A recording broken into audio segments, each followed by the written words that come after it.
प्यारे बच्चों, कैसे हैं आप? मैं उम्मीद करता हूँ कि आप सब ठीक होंगे। आज की वीडियो में बात करेंगे आपसे कोलिजन थ्योरी की। आखिर क्या होती है ये कोलिजन थ्योरी? आपने पढ़ा होगा कि भाई मैं गाड़ी में जा रहा था और टकरा गया दरख्त से और मेरी हो गई गाड़ी तबाह।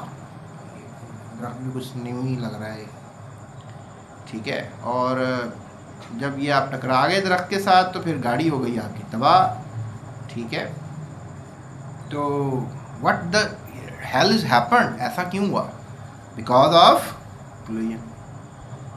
अगर लेट्स से दैट थोड़ा सा रबर लगा होता दरख्त को, थोड़ा सा, ज़्यादा नहीं, और गाड़ी भी बिल्कुल स्लोली जाकर टकराती, तो मेरा ख्याल है कि गाड़ी को बस झटका सा लगता और गाड़ी तबाह ना होती। क्या ख्याल है? रबर क्या करता कि जितनी एनर्जी आई थी उतनी एनर्जी रिवर्स कर देता, गाड़ी को थोड़ा धक्का देता, दैट्स इट, फिनिश। गाड़ी को कोई नुकसान ही ना होता। Am I right with it? तो कोलिजन ड्रास्टिक जब होगा तो फिर चेंज आएगा। जैसे फॉर एग्जांपल हमारे पास दो बीकर्स हैं और एक में मैंने डाल दिया है नमक और सिल्वर क्लोराइड, सिल्वर नाइट्रेट। एक मेरे पास बीकर है जिसमें मैंने डाल दिया है कैल्शियम कार्बोनेट। अब मैंने क्या देखा कि ये वाला जो मिक्सचर है, पानी है ना ये, ठीक है, what is this? Water. Water में दोनों सॉल्ट आते हैं, तो ये दोनों आने के बाद अब सिंपली इस बात को समझने के लिए ये भी सोच सकते हैं कि आपने नमक पानी में डाला तो नमक पानी में जाकर गायब हो गया। एक चम्मच डाला ना नमक पानी में, नमक कहाँ गया? होमोजीनियसली मिक्स हो गया। क्या हो गया? यानी कि अंदर प्रॉपरली मिक्स हो गया। जब आपने ये दोनों स्पीशीज डाल दी पानी में, तो ये दोनों स्पीशीज भी पानी में क्या हो गई? मिक्स। लेकिन जब ये पार्टिकल्स, इसमें कौन कौन से पार्टिकल्स हैं? सोडियम आयन के पार्टिकल्स, क्लोराइड आयन के पार्टिकल्स, सिल्वर आयन के पार्टिकल्स, नाइट्रेट आयन के पार्टिकल्स। जब मौका मिला सोडियम और नाइट्रेट आयन के टकराने का, इन्होंने किया कि सोडियम ने क्लोराइड आयन को छोड़ दिया और उसने टक्कर मारी नाइट्रेट आयन को, और जनाब अली आपको मिल गया सोडियम नाइट्रेट, एक नया सॉल्ट। और फिर जब चाहा कि ये दोनों भी अलहदा हुए, लेट्स से दैट ये दोनों भी अलहदा होना चाहते हैं, हो गए, लेकिन देखा ये गया कि इनकी स्टेबिलिटी आपस में ज़्यादा अच्छी है बनिस्बत इस स्टेबिलिटी के। सीखने को क्या मिला कि जब इन दोनों की टक्कर हुई तो ये ज़्यादा मुफीद टक्कर थी कंपैरेटिव विद द टक्करें of the sodium and chloride ions, collisions. और यहाँ पर ये जो कोलिजन है ये भी सुपरफिशियल रहा और सिल्वर क्लोराइड देखने को मिला। क्या सीखा आज? कि जब कोलिजन होते हैं सॉल्यूशन के अंदर तो फिर रिएक्शन भी पॉसिबल हो पाते हैं, जब सिमेट्री हो, कोई मैनेजमेंट हो, कोई एनर्जी का तबादला जो है वो ठीक तरीके से हो रहा हो। अगर ये चीज़ें मीट नहीं करती, लेट्स से दैट कि हमारे पास चूना है, उसको पानी में डाला, इवन चूना भी पानी में, आपको पता है पानी दूधिया कर देता है चूने का पानी। आप जिस तरह पान जब खाते हैं तो सामने जो पान पे वो लगाता है चूना, तो वो पानी मिक्स किया होता है ना चूने में उसमें, लेकिन चूना पानी के साथ रिएक्ट नहीं करता, चूना पानी के साथ कोई किसी किस्म का रिएक्शन शो नहीं करता।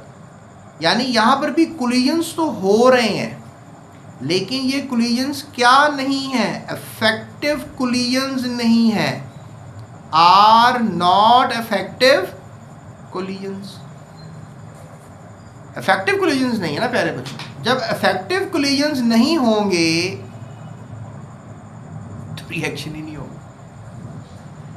सर इफेक्टिव कोलिजन्स कैसे हों? It is upon a chance कि भाई दो स्पीशीज़ मिलें या एक ही स्पीशी को हीट करें, वो हीट उसको चेंज ले आए, उसमें फिज़िकल चेंज ले आए। कोई पार्टिकल्स, ये ज़रूरी नहीं है कि ये पार्टिकल्स पानी के पार्टिकल से टकराएंगे तो चेंज आएगा। ये पार्टिकल्स आपस में भी तो टकरा सकते हैं। तीन पार्टिकल्स हैं, कैल्शियम, कार्बन और ऑक्सीजन। हीट बढ़ाने पे ये भी तो चेंज ला सकते हैं।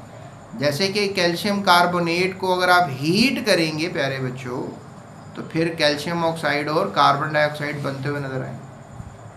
यानी कि इनकी आपस के टकराव ने ही इनके अंदर क्या, कोलिजन ने क्या कर दिया, चेंज ब्रिंग इन कर दिया। Getting my point? तो it is always the effective collision which is responsible for the reaction. It is always the effective collision which is responsible for the reaction. The minimum amount of energy, कम से कम energy चाहिए, मतलब चाहिए effective collision के लिए। ये definition है ना। effective collision के लिए क्या चाहिए, मिनिमम अमाउंट ऑफ एनर्जी चाहिए, ताकि जो रिएक्टिंग स्पीशीज हैं वो रिएक्ट कर सकें। प्यारे बच्चों, रिएक्टिंग स्पीशीज जो है वो क्या कर सकें, रिएक्ट कर सकें। और अगर ये रिएक्ट कर सकेंगी तो फिर इफेक्टिव स्पीशीज बनाएंगी, नई स्पीशीज बनाएंगी, and this is called reaction kinetics. What do you call this thing, reaction kinetics. कि ये, अब ये अलग बात है कि रिएक्शन स्लो हो रहा है, फास्ट हो रहा है, मॉडरेट हो रहा है, ये एक अलग बात है। We are talking about just a effective collision, right. तो ये था हमारा आज का लेक्चर, जिसमें हमने बात की कि इफेक्टिव कोलिजन क्या होता है या कोलिजन थ्योरी क्या है।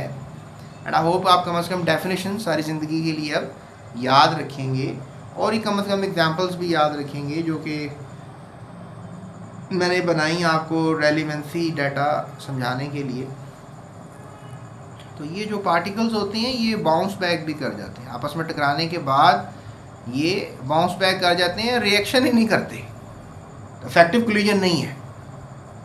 तो इफेक्टिव कोलिजन का होना बहुत ज़रूरी अमल है। ये आज का लेक्चर था, ठीक है जी। चलें, अब मेरे नेक्स्ट लेक्चर में आपसे बात करूंगा रेट ऑफ अ रिएक्शन की। प्यारे बच्चों, तो आपने यूट्यूब सर्च बार पे लिखना है rate of a reaction, rate of a reaction properly बोल दीजिएगा, और आगे क्या लिखेंगे, GS Academy, ताकि आपको मेरी वीडियो मिल जाए जो कि अगले टॉपिक की, राइट। ये नीचे डिस्क्रिप्शन में प्लेलिस्ट है, उस पर क्लिक करके आप वीडियो हासिल कर सकते हैं। That's it, thank you so much. अपना ख्याल रखिएगा, जाते चैनल को सब्सक्राइब कीजिए।